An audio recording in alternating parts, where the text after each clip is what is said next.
What is the actual meaning of life? Why am I even here? Have you ever taken a moment to ask yourselves those questions?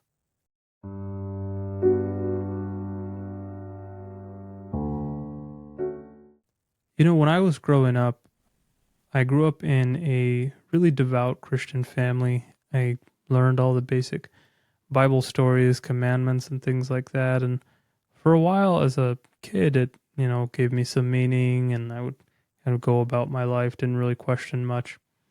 But as I got older, I think like what happens with many people, it started to become a burden because all my friends were living a completely different life and it seemed like they had so much more freedom, and all of these values that I grew up with just became burdensome. Like they were keeping me from having fun, from keeping me from having a good life, keeping me from certain relationships.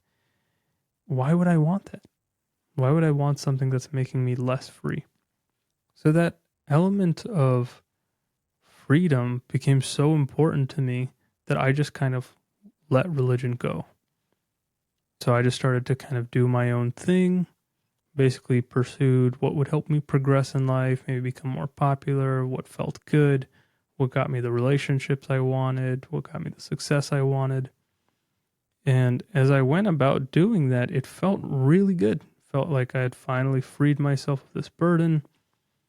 And for quite a few years, it felt great. And I felt like I was happy. There was this internal sting for basically the whole time, but I just kind of numbed it down as Catholic guilt. I was like, oh, okay, of course that's there. It's because of how I was raised and I feel guilty, but I shouldn't let that control anything. But over time, that sting kept building up and up more and more to where it became uncontrollable. And it was just this despair. And it wasn't guilt anymore. There was elements of guilt, but it was just this deep despair and meaninglessness. And everything on the outside seemed like it was functioning just fine, and I had the life that a lot of young men probably dream about. But it just seemed like inside there was no meaning to any of this. And slowly but surely that had effects outside. I started treating people poorly, ruined relationships, and eventually the outside was also basically destroyed. So inside and outside, I'm in this turmoil, feeling like I'm in complete despair, and find myself asking this question, like, what is my life even about? And I think a lot of people, especially a lot of young people, are actually in that position. Dr. Jean Twenge talks about something really interesting. She does research on generations, and she talks about how for the younger generations, depression is not just about emotions, but about how you see the world. I want to share some statistics that show, I'm not really alone in this, and I don't think you are either. But there's a lot going on in our society right now that reveals there's huge lack of meaning. This is from Father John Riccardo's book, Rescued. In 2018, for the first time in 100 years in the US, life expectancy declined for a third consecutive year. This is astounding and hasn't happened since 1918. Think about that. Lives are shorter and people are dying younger. Not in some remote corner of the planet that lacks access to technology, wealth, and medicine, but here in the United States of America. Sociologists are calling the phenomenon deaths of despair. There are three main causes of such deaths: suicide, cirrhosis of the liver, and opioid addiction. Since 1999, suicide rates have risen 30% in the general population and 40% among rural Americans. In 2016, there are more than twice as many suicides as homicides in our country. The suicide rate among children ages 10 to 14 has nearly tripled in the last 10 years. There's a second cause of our declining life expectancy. From 1999 to 2016, death by liver cirrhosis due to alcohol addiction increased 65%, with the biggest jump happening among young people ages 25 to 34. A third primary factor for heartbreaking number of early deaths is the current opioid addiction. Despite being only 5% of the world's population, Americans consume 80% of the world's opioids. Deaths of despair are happening at a staggering, unprecedented rate. Now, you might be thinking, you know, I don't really have a problem with alcohol or drugs, anything like that. I mean, many of us do. I know I did for a long time. But I think for a lot of people, maybe when it doesn't go to that extent, we still have our drug of choice that sort of numbs us in this place of despair, whether it's the constant use of social media, the constant need for attention, food, whatever it is. I think we all, if we really ask ourselves, have a drug of choice. And we have those drugs of choice to numb us from this despair that we're feeling when we're living a life without meaning, a life without purpose, a life without knowing why we're here. That's how I was living. So I would do anything to numb it down because I didn't want to feel that despair. But I encourage you to take a moment to feel it. Because feeling it might be the one thing that gets you to start asking the right questions. I know it was for me. When I finally, by God's grace, came to that position where I just felt the immense despair I was actually in, I sought help. After all the basically destruction that had been happening in my life, both internally and externally, I finally reached out to a trusted older mentor that I was blessed to have in my life, and he shared with me, similar stories of his own upbringing, and he was able to walk me through and basically challenge me to ask myself these questions. Why are you here? What is life about? And as I was asking myself those questions, he started to tell me about what Christianity really is. And at first I was really hesitant. I was like, I grew up with the same stuff. Like, this is not what I need right now, right? I was looking for some type of magic pill that would just take the pain away. But the more I listened, the more I realized the view of Christianity I had was completely wrong. And if we have a wrong view of Christianity, if we have a wrong worldview in general, the way we live is going to be determined by that. And that's what takes us to this place of despair. So as he walked me through what the real Christian story is, we were created good by an all-loving God who wanted us to share in his life. He wasn't trying to hold something back from us. He wasn't trying to not let us have fun. He wasn't trying to take away the good parts of life from us. That we were actually created good by an all-loving God that wanted us to share in the life of God. And that we were captured. We were captured by this enemy, this angel of darkness that hated us. That hated us so badly because out of envy.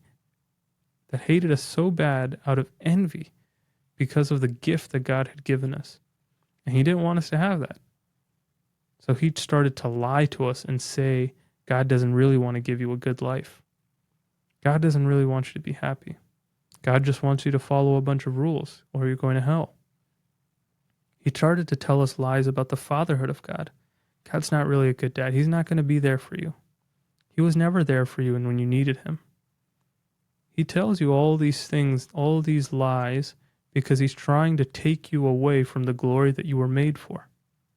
As I was hearing all of this, my heart started to burn within me because I was like, this isn't really the Christianity that I knew.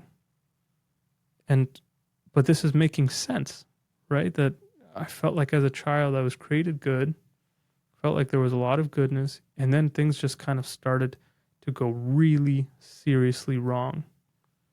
So then I was like, how is this even helpful? I mean, it just leaves me with more despair. But that's where the part comes in about being saved, right? We hear this word all the time that God saves us, Jesus saves us. When I started to really understand what that meant for my life, that God lowered himself to become man so that he could take on everything that I was going through, had been through, and ever will go through in my life upon himself. That he took that suffering upon himself and saved me from it. Not to have me escape from it, but that I could live through it with him. And that I could go closer and closer into that divinization, into becoming like God. That was my calling, that was what Jesus came here to do, to bring us back to our inheritance, to share in his life. That's what he came for, to fulfill the desires of our heart. That original thing that the enemy tried to trick us with by saying like he doesn't want you to know between good and evil. He doesn't want you to be like God. That was the most that was the biggest lie, because from the very beginning what God wanted was for us to share in his life. That's why he created us. And for me to understand that as a young man, I mean it changed everything, because it took some time for me to confirm, in a certain sense, that this is true. I had to go through so much apologetics and watching a bunch of stuff to see like, oh, it's Jesus really rise from the dead, all of that. And sure, many of us maybe have to go through the same thing, seeing if it's true. I'm just here to ask you the question, what if it is true? What if it is true? What if you really were created good for love by an all loving God? What if, in a certain sense, it's not your fault that there was this other person in the picture that was trying to destroy your life and is constantly trying to destroy your life? And he's not a human enemy. He's way more powerful than that. But he's not equal to God. But he's trying to destroy you. And yet it doesn't stop there.